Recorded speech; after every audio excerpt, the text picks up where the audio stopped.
વાવ શહેરના નવી બજાર વિસ્તારમાં સતત 5 દિવસથી પાણીનો કકળાટ, તંત્ર ઘોર નિંદ્રામાં।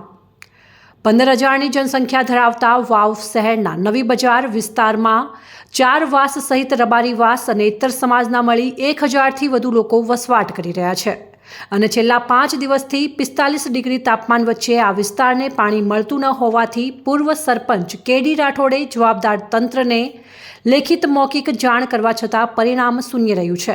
જો કે વાવ શહેરને દેવપુરા MS પાઇપલાઇન મારફતે પાણી ફાળવવામાં આવે છે। રોજિંદી 21 લાખ લીટરની જરૂરિયાત સામે વાવ શહેરને માત્ર 11 લાખ લીટર પાણી જ મળે છે। વચ્ચે રસ્તામાં ધરાધરા મોરીખા વાવડી વિસ્તારમાં આવેલા ખેતરો પાણીની ચોરી કરીને સિંચાઈ કરવામાં આવી રહી છે।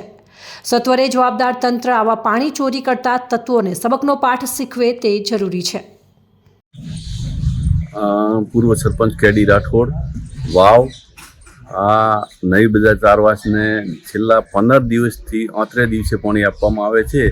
જે છેલ્લા આ 5 દિવસથી તો પાણી બિલકુલ આપવામાં આવતું જ નથી અને સરપંચને રજૂઆત કરવા છતાં સરપંચે આજ દિવસ સુધી એવું કીધું છે કે પાણી પૂઠાવાળા જથ્થો ઓછો આપે છે। એટલે અમે સાહેબને મળ્યા, સાહેબને કીધું કે ભાઈ અમને જથ્થો પૂરો કરી આપો, એટલે અમને બોયધરી આપી હતી, પણ આજ દિવસ સુધી કોઈ એની નિયમનું પાલન કરેલ નથી। જેથી કરી અને નવી બજાર 4 વાસને અહીંયા કોઈ માણસ છે કે નહીં એવું કોઈ ગણતા નથી। એટલે માટે મહેરબાની કરીને તંત્રને મારી વિનંતી છે કે પાણી રોજે રોજ આ પબ્લિકને મળે એવી વ્યવસ્થા કરવા બે હાથ જોડીને વિનંતી।